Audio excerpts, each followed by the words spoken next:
우리 하나님이 주시는 말씀 봉독하는 시간입니다. 다 함께 가능하신 분들은 자리에서 일어나 주시기 바랍니다. 신약 성경 히브리서 11장 32절부터 40절까지입니다.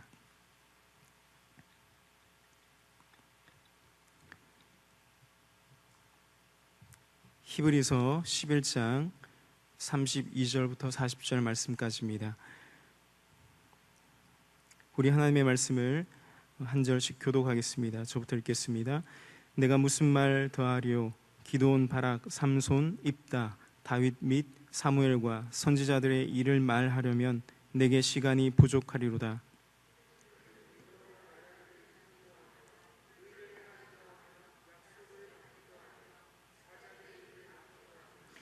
불의 세력을 멸하기도 하며 칼날을 피하기도 하며 연약한 가운데서 강하게 되기도 하며 전쟁에 용감하게 되어 이방 사람들의 진을 물리치기도 하며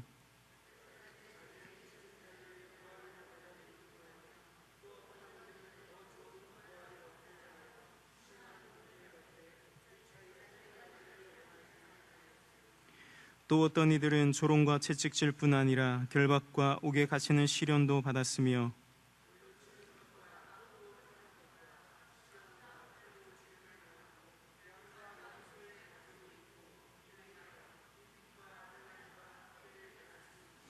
이런 사람은 세상이 감당하지 못하느니라. 그들이 광야와 산과 동굴과 토굴에 유리하였느니라.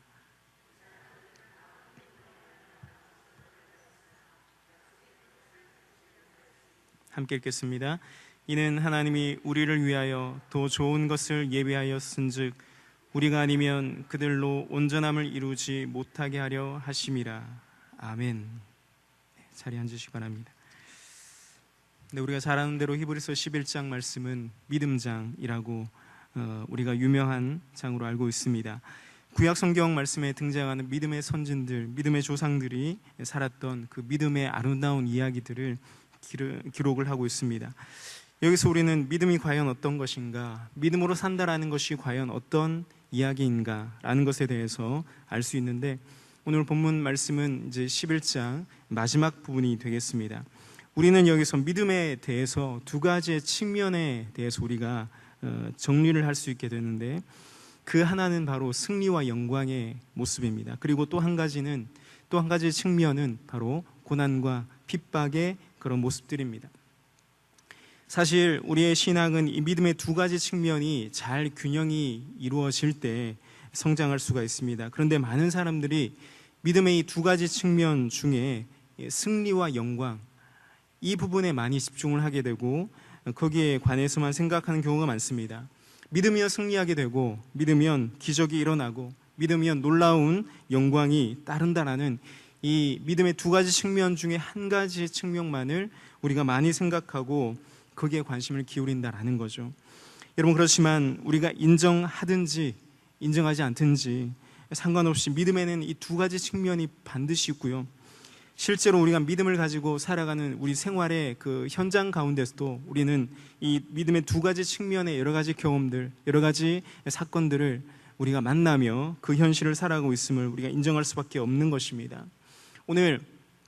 저는 오늘 본문 말씀을 통해서 믿음에는 승리와 영광만이 있는 것이 아니라 고난과 핍박이라는 이 측면도 있다라는 것을 우리가 함께 또한 나누고, 균형 잡힌 어떤 믿음의 삶을 우리가 살아갈 때 우리에게 어떤 귀한 열매들이 맺히는지 그 말씀을 통해서 함께 은혜를 받고자 합니다. 본문 32절 말씀 보니까 내가 무슨 말을 더하리요? 기드온, 바락, 삼손, 입다, 다윗 및 사무엘과 선지자들의 일을 말하려면 내게 시간이 부족하다 그럽니다. 지금까지 여러 명의 믿음의 사람들, 그 11장 앞부분에 그런 사람들의 믿음의 내용들 일일이 다 살펴봤는데 이외에도 참 많은 사람들이 있다, 여러 사람이 있다라는 거죠.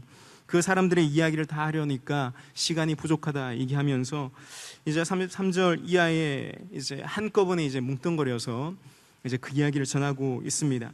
좀 전에 말씀드린 대로 그 내용들을 살펴보면 믿음의 두 가지 측면이라는 거죠. 하나는 승리와 영광, 또 하나는요 고난과 핍박, 이 두 가지 측면이 있다라는 걸 우리가 알 수 있습니다. 믿음을 가지게 되면 이 세상에서 이처럼 두 가지의 모습으로 우리가 그 결과들을 바라보며 우리가 살게 된다는 것입니다. 먼저 33절 말씀 이하를 보니까요, 이렇게 말하죠. 믿음으로 나라를 이긴다. 의를 행하고 또한 사자의 입을 막고 불의 세력을 멸하고 칼날을 피하기도 하고 연약한 가운데 강하게 되고 전쟁에 용감하게 되어 이방 사람들의 진을 물리치기도 했다. 그런 얘기를 합니다. 여러분, 믿음으로 나라를 이긴다 그랬습니다. 이스라엘에 수많은 전쟁들이 있었죠. 그 전쟁 가운데 함께 하셨던 하나님의 그 전쟁에 이기게 하신 놀라운 은혜들이 있었습니다. 아말렉과의 전투를 기억하시죠? 이스라엘 백성들이 출애굽한 지 얼마 되지 않아서입니다. 광야에서 아말렉이라는 족속을 만나게 되고 그들과 전쟁을 하게 되는데, 그때 모세가 하나님의 그 지팡이를 손에 들고 높이 들었을 때 그때는 이기게 되고, 또한 그 손이 힘들어서 내려오게 됐을 때는 지게 되는 그런 일을 만나게 되죠. 그때 도와줬던 사람이 누구죠? 아론과 훌이라는 사람이죠. 그들이 옆에서 모세의 손을 받쳐서 들고 있을 때 그 전쟁에서 그들이 승리하게 되었던 그런 놀라운 일을 만나게 됩니다. 하나님의 지팡이, 그 하나님의 지팡이를 들었다라는 것은 하나님의 함께하심, 하나님의 역사를 믿었다라는 것이죠. 그 하나님의 역사를 믿고 나아갔더니 승리의 영광을 만나게 되었습니다. 또 이스라엘 백성들이 약속의 땅 가나안을 들어가서 이제 정복 전쟁을 시작할 때 첫 번째 만났던 그 견고한 성 여리고라는 성이 있었죠. 그 당시 제대로 된 무기도 없었습니다. 또한 제대로 된 어떤 갖추어진 군대도 있던 것이 아니었죠. 그들이 유일하게 의지할 곳은 바로 하나님뿐이었습니다. 그 하나님의 말씀에 의지할 뿐이었습니다. 6일 동안 하루에 한 바퀴씩 그렇게 6일 동안 돌라고 그랬습니다. 법궤를 앞세워서 그렇게 돌라고 그랬습니다. 마지막 7째 날에는 7바퀴를 돌고 마지막에는 고함을 치라고 했습니다. 정말 황당한 하나님의 명령이었지만, 그렇지만 그들이 그 말씀을 의지하고 그 말씀을 믿고 나아가서 순종했더니 눈앞에서 참으로 기적적으로 그 여리고성이 무너지는 그 현장을 그들이 바라보게 되었지 않습니까? 믿음으로 나아갔던 그들의 순종 앞에 놀라운 기적과의 승리가 그들에게 나타난 결과였던 것입니다. 그리고 본문 말씀에 이어지는 말씀에 사자들의 입을 막았다라는 이야기 나옵니다. 이것은 분명 다니엘의 이야기입니다. 다니엘이 뜻을 정하고 하나님께 기도하기를 멈추지 않았을 때 비록 그가 사자굴에 던짐을 당했지만, 그러나 주님께서 그 사자들의 입을 봉하여서 다니엘을 해치지 않게 그를 구원해 주셨습니다. 그리고 34절 말씀에는 불의 세력을 멸했다라는 말씀이 나오는데, 이것은 다니엘의 세 친구 이야기를 말할 수 있겠습니다. 바벨론 땅에서 그들이 끝까지 그들이 우상에게 절하지 아니하고 그 믿음의 절개를 지켰을 때 비록 그들이 풀무불에 던짐을 당했지만, 그렇지만 그들이 머리털 하나도 그을리지 아니하는 놀라운 기적을 만나게 됩니다. 이 놀라운 기적과 구원이 바로 믿음의 역사라는 거죠. 여러분, 그렇다면 다니엘과 또한 그의 세 친구들, 그들이 믿었던 그 믿음, 어떤 믿음입니까? 여러분, 그들은 이 세상을 두려워하지 않았습니다. 자신의 목숨을 쥐고 있던 당시의 권력자들, 당시의 그 바벨론의 왕을 두려워하지 않았습니다. 다니엘 3장 말씀에 보면 당시 바벨론의 왕이었던 느부갓네살 왕이 풀무불을 지펴놓고 지금이라도 금신상 앞에 너희가 절을 하게 되면 용서해 주겠다라고 이야기합니다. 그때 다니엘의 세 친구들은 이렇게 말하죠. 우리 화면을 보시면서 우리 같이 한번 읽어보겠습니다. 시작. 왕이여, 우리가 섬기는 하나님이 계시다면 우리를 실배나 뜨거운 풀무불 가운데 던진다 하여도 하나님께서 건져내실 줄 믿습니다. 그러나 그리 아니하실지라도 결코 금신상에 절하지 아니할 줄을 아옵소서. 아멘. 여러분, 성경은 이것을 믿음이라고 얘기하고 있습니다. 자신의 생명이 달아나는 그 순간에도 그들은 결코 두려워하지 않습니다. 오직 하나님만을 내가 섬기겠습니다. 오직 하나님 외에는 다른 우상에게 내가 절하지 않겠습니다라고 하는 그런 선포, 그렇게 담대히 세상을 향해서 그들이 그렇게 선포했던 그것이 바로 그들의 믿음이었다라고 얘기하고 있는 것입니다. 그렇습니다. 그들은 세상의 왕이 아니라 생명의 근원 되신 진정한 왕이신 하나님을 두려워했습니다. 그리고 그렇기 때문에 세상의 왕에게 죽임을 당한다 할지라도 그들이 결코 그것을 두려워하지 않았던 사람이었습니다. 여러분, 이것이 바로 그들이 가진 믿음이었습니다. 그 믿음으로 인하여서 그들은 불의 세력을 멸할 수 있었습니다.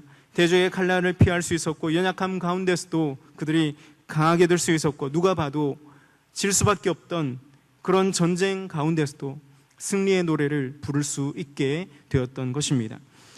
그렇습니다. 믿는 자에게는 하나님께서 역사해 주십니다. 하나님께서 그들을 환난과 모든 어려움과 모든 위기 속에서 하나님께서 손을 내밀어서 그들의 손을 잡아주시고 그들을 구원해 주시는 줄 믿습니다. 하나님께서 놀라운 기적으로 그들과 함께 주십니다. 그런데 여러분, 이제부터 나오는 이야기들은 완전히 다른 이야기입니다. 완전히 분위기가 반전되고 있습니다. 본문 35절 말씀 우리 같이 한번 화면 보시면서 읽어보겠습니다. 시작. 여자들은 자기의 죽은 자들을 부활로 받아들이기도 하며 또 어떤 이들은 더 좋은 부활을 얻고자 하여 심한 고문을 받되 구차히 풀려나기를 원하지 아니하였으며. 아멘. 여자들은 자기의 죽은 자들을 부활로 받아들이기도 했다라는 얘기를 하고 있죠.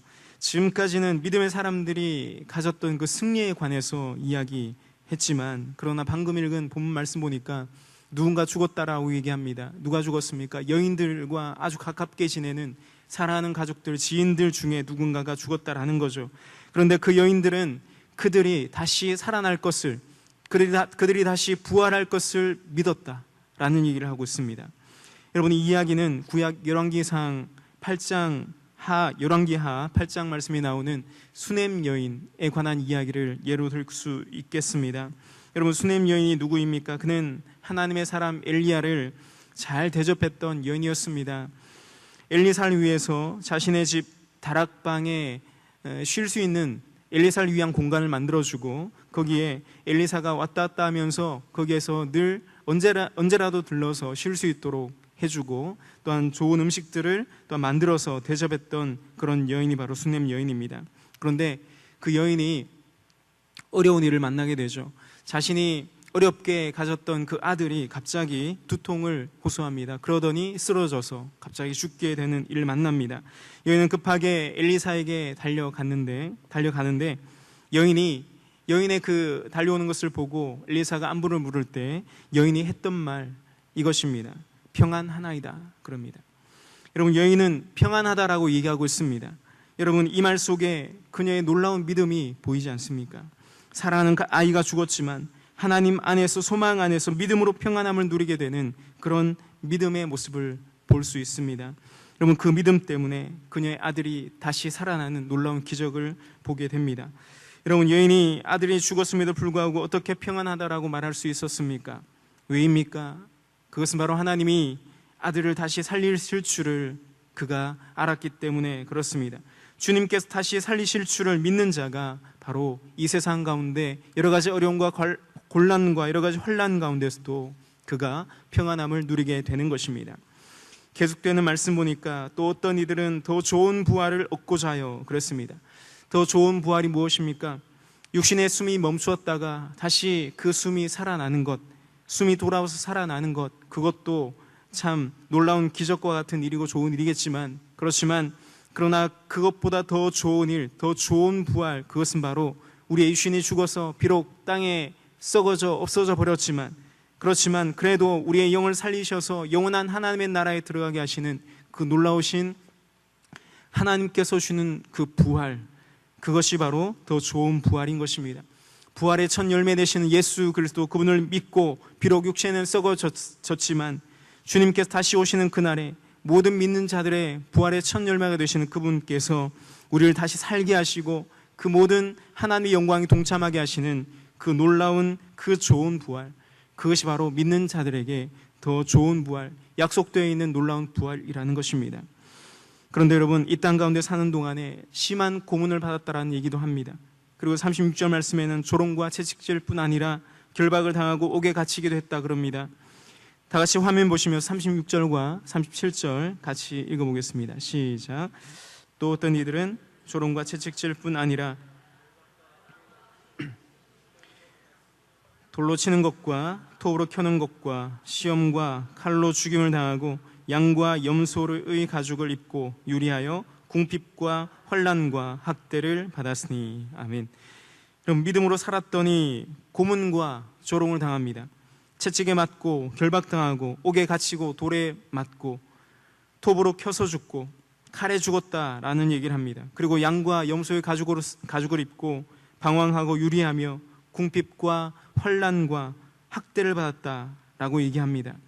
여러분, 믿음으로 살았습니다. 하나님을 잘 섬기며 그렇게 믿음으로 살았는데 왜 이렇습니까? 믿음으로 살아서 이 땅에서 승리하고 성공하는 것이 아니고 오히려 온갖 환난과 궁핍과 환난과 학대와 비참하게 죽임당하는 그런 일을 만나게 되었다라고 얘기하고 있습니다. 여러분, 우리가 이것을 승리라고 얘기할 수 있겠습니까?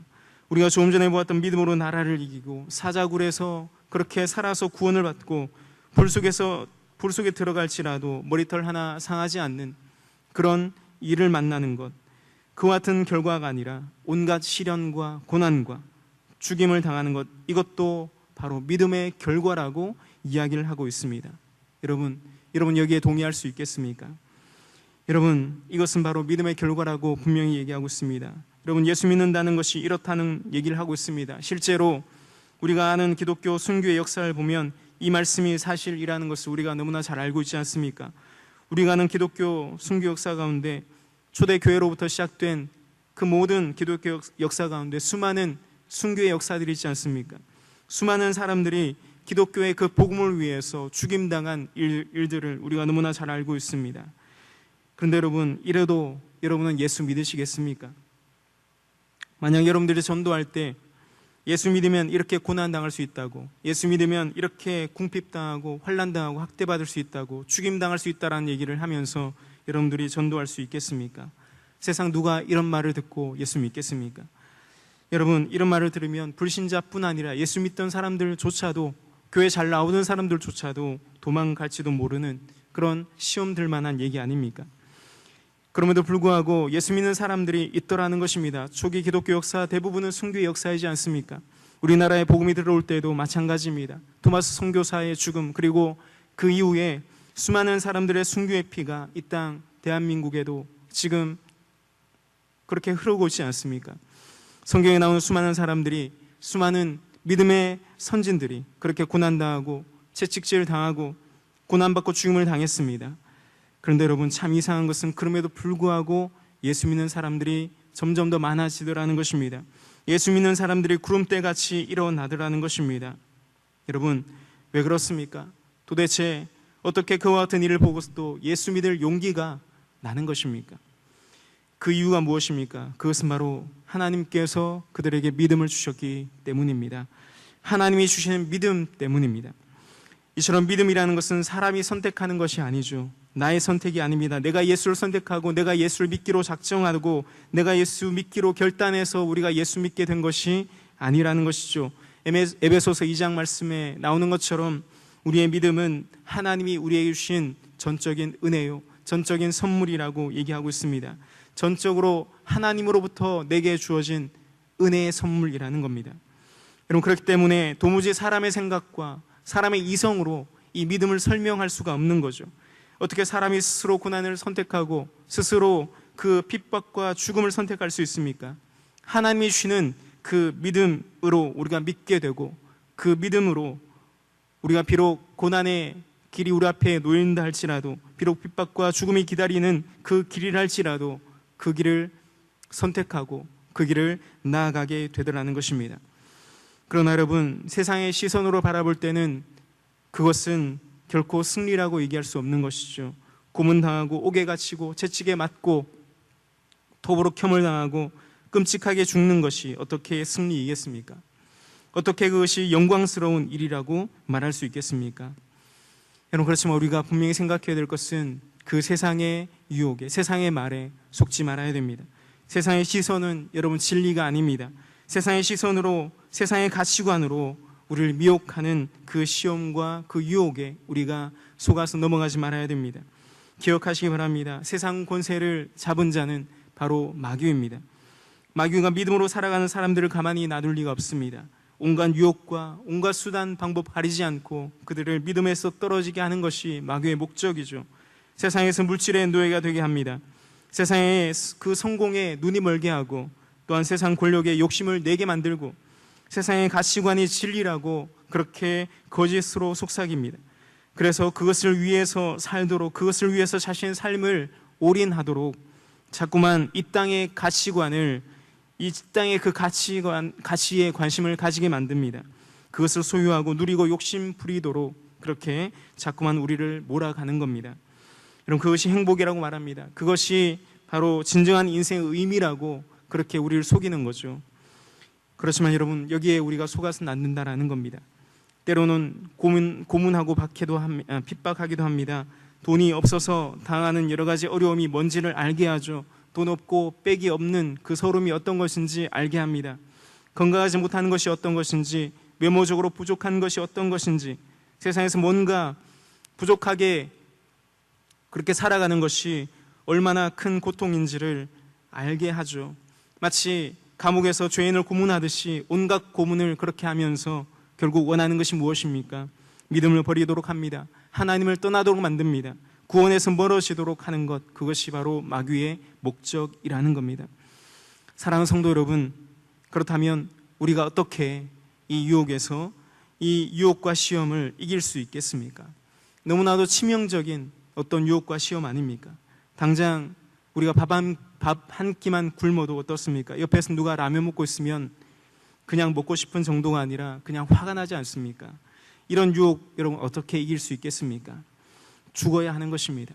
우리는 세상에 대해서, 세상의 유혹과 세상의 그 정욕과 세상의 그 욕심과 세상의 모든 자랑으로부터 우리는 거기에 대해서 죽어야만 합니다.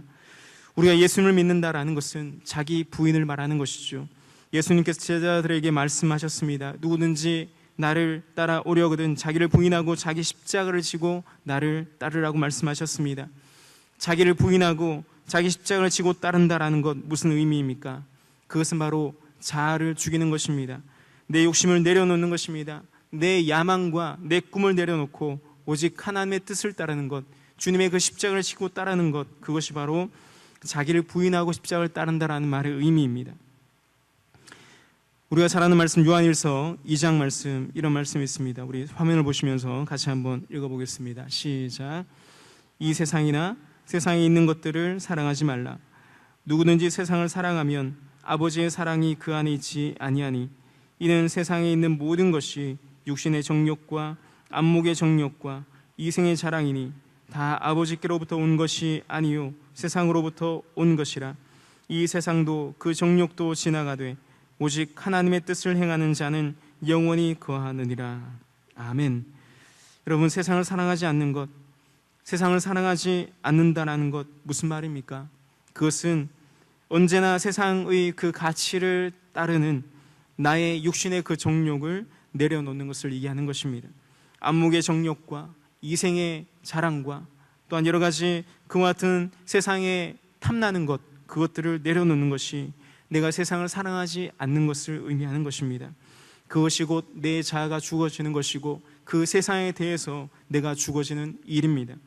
여러분, 그런데 이게 쉬운 게 아니죠. 결코 쉽지 않습니다. 아니, 쉽지 않은 정도가 아니라 이것은 우리 스스로 해낼 수 있는 일이 아닙니다. 불가능한 일입니다. 혹시 여러분 중에 내가 육신의 정욕, 안목의 정욕, 이생의 자랑, 이런 것들에 내가 연연치 않을 수 있다, 내가 거기에 욕심내지 않을 수 있다라고 하시는 분이 있으면 한번 손 한번 들어보시겠습니까?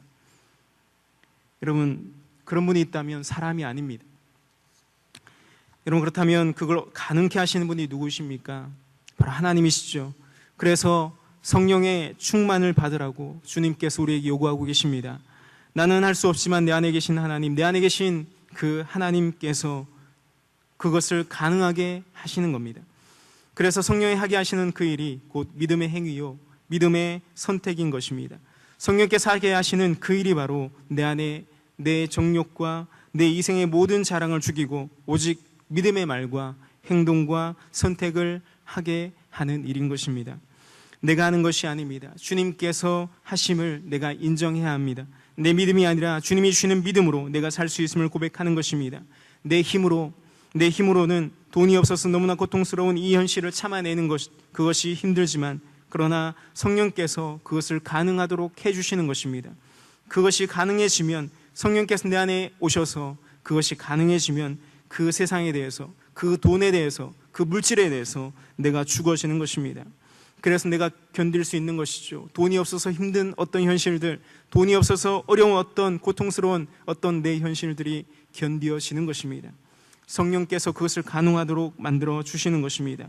세상에서 내가 세상이 인정하는 어떤 성공적인 삶을 살지 못해서, 그래서 누군가 나를 무시하고 나를 막대하고 나에게 모욕감을 준다 할지라도, 그래도 이 세상의 성공에 대해서 죽은 내가 더 이상 거기에 욕심이 없어서 그런 현실을 믿음으로 이길 수 있도록 성령께서 나를 인도하셔야 된다는 사실을 날마다 고백하는 것, 그것이 우리에게 중요한 것입니다.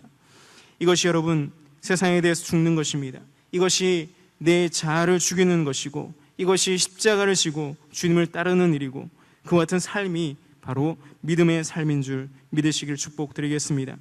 여러분, 이처럼 성도는 세상에 대해서 죽은 사람입니다. 죽은 자는 말이 없다라고 말하듯이 성도는 세상에 대해서 욕심이 없는 자입니다. 마귀는 유혹하죠. 세상에서 성공하라고 말합니다. 세상에서 많이 가지라고 말합니다. 많이 누리라고 그렇게 속삭이며 우리를 속입니다. 그렇지만 우리가 믿음으로 승리하려면 그와 같은 유혹과 그와 같은 시험 앞에서 내 자아를 죽이고 세상에 대해서 끊임없이 권력을 탐하고 성공과 물질을 탐하고 있는 그와 같은 내 죄된 자아를 부인하며 십자가를 지고 주님을 따르는 그 일을 멈춰서는 안 되는 것입니다. 그렇게 사는 자가 믿음의 사람인 것입니다. 우리 갈라디아서 2장 20절 말씀 우리 같이 한번 읽어보겠습니다. 내가 그리스도와 함께 십자가에 못 박혔나니 그런즉 이제는 내가 사는 것이 아니요 오직 내 안에 그리스도께서 사시는 것이라. 이제 내가 육체 가운데 사는 것은 나를 사랑하사 나를 위하여 자기 자신을 버리신 하나님의 아들을 믿는 믿음 안에서 사는 것이라. 아멘. 여러분, 예수 믿는 사람은 내 안에 내가 사는 사람이 아니라 내 안에 주님이 사는 사람인 줄 믿습니다. 내 죄된 자아가 그리스도와 함께 십자가에 못 박히고 내 안에 계신 그리스도가 사는 사람, 그리스도가 내 안에 살아서 역사하시는 그런 놀라운 은혜로 사는 사람, 그런 사람이 바로 믿음의 사람인 것입니다. 오늘 38절 말씀 보니까 이런 사람을 세상이 감당하지 못한다 말씀하고 있습니다. 세상에 대해서 이미 죽은 자로 이 세상을 사는 사람이 바로 세상을 이길 수 있다라고 얘기할 수 있습니다. 왜 그렇습니까? 더 이상 그가 세상에 미련이 없기 때문에 그렇습니다. 아무리 세상에서 좋은 것으로 유혹한다 할지라도 거기에 관심이 없고 거기에 미련이 없으면 미혹되지 않는 것이죠. 거기에 시험 들지 않습니다. 여전히 세상에 대해서 살고자 하는 사람에게는 세상의 영광이 유혹이 되고 세상에서 부자 되고 높은 자리에 올라가고 또한 성공하는 것이 유혹이 되는 이유는 그가 세상에 대해서 여전히 살고자 하기 때문에 그렇습니다. 반대로 세상 것에 미련이 없는 세상에 대해서 죽은 사람, 그에게는 그것이 유혹이 될 리가 없습니다. 그것이 시험거리가 될 수가 없는 것입니다.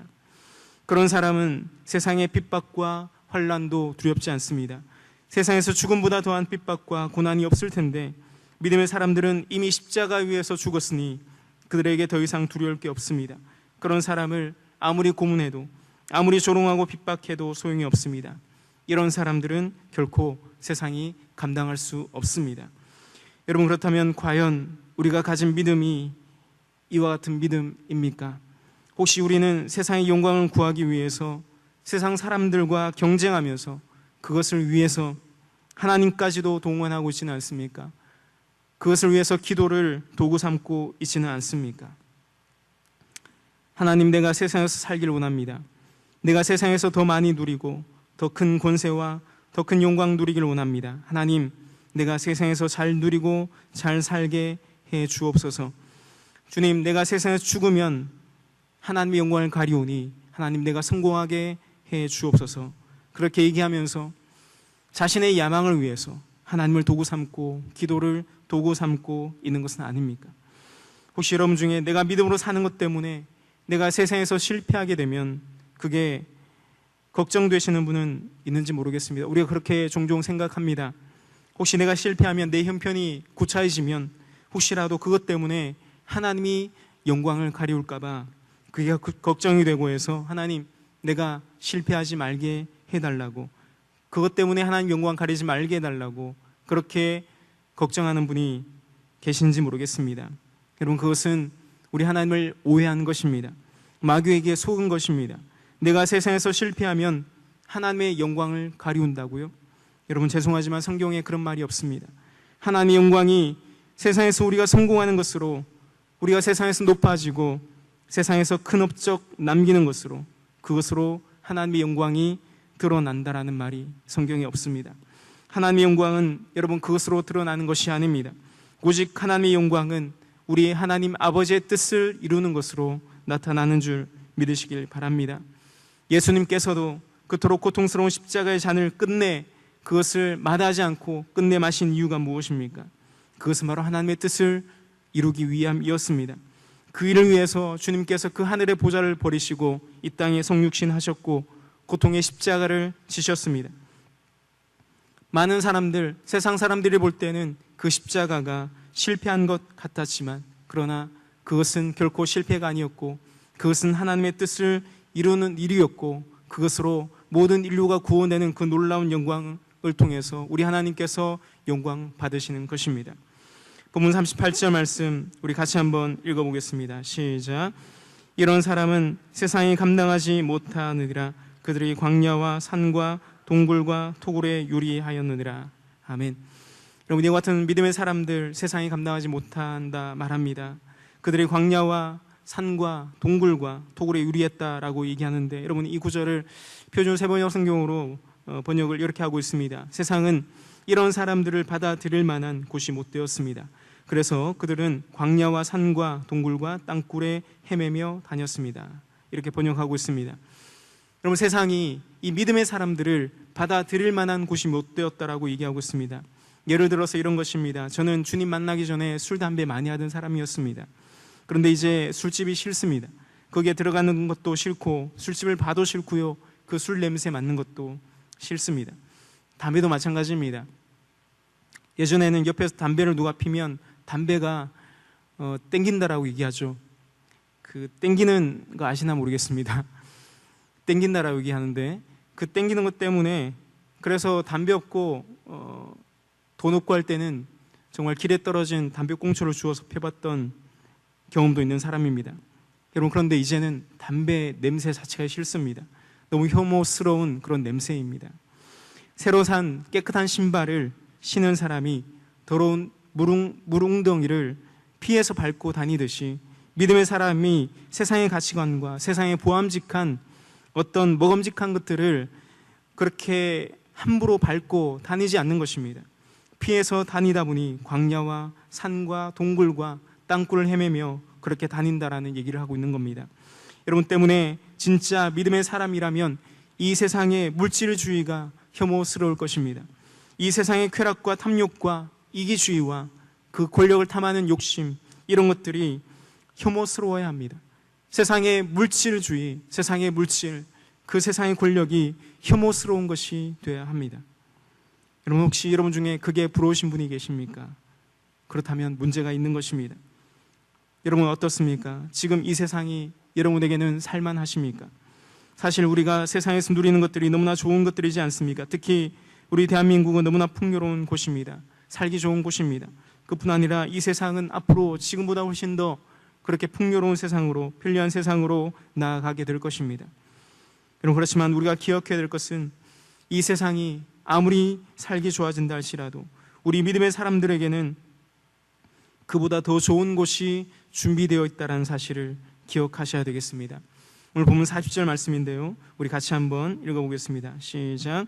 이는 하나님이 우리를 위하여 더 좋은 것을 예비하셨은즉 우리가 아니면 그들로 온전함을 이루지 못하게 하려 하심이라. 아멘.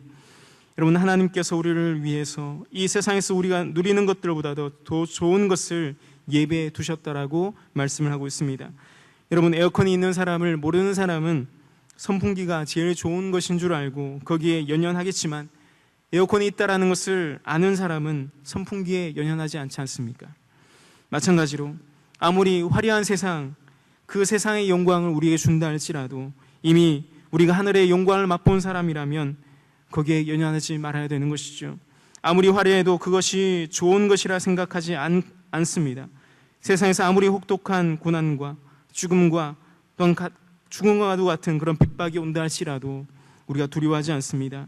이미 십자가라는 죽음을 경험한 사람이기 때문에 그렇습니다. 세상 모든 인류의 죄를 대신 지고 죽으신 예수 그리스도의 십자가를 나 또한 지고 그 길을 따라가는 사람이라면 거기에 두려움이 없습니다. 오히려 그렇게 죽어지는 것이 하나님의 뜻이라면 그것이 오히려 영광스럽다라고 말하는 사람, 기꺼이 그 세상에 대해서 내가 죽은 사람으로 그렇게 살아갈 수 있는 용기를 가진 사람, 그런 사람이 믿음의 사람이고 그 같은 사람을 세상이 감당하지 못하는 줄 믿습니다. 그러므로 여러분, 우리의 믿음의 사람들은 언제나 그 하나님의 나라를 사모하며 사는 것입니다. 지금 선풍기가 없다고 원망하지 마시고 불평하지 마시기 바랍니다. 조금 후면 영원한 하나님의 나라에서 영원한 안식과 평안을 누리게 될 것입니다. 그곳에서 오히려 지금의 고난과 환난과 궁핍으로 인해서 나중에 누리게 될 그 천국의 영광을 더욱 크고 아름다운 은혜라는 것을 오히려 깨닫게 될 그날이 반드시 우리에게 돌아오게 될 줄 믿습니다. 이런 사람이 세상을 이기는 사람입니다. 이런 사람을 세상이 감당치 못하는 줄 믿습니다. 저 여러분 모두가 그와 같은 세상이 감당지 못하는 믿음의 사람 되기를 주의 이름으로 간절히 축원드리겠습니다. 우리 함께 찬양하고 기도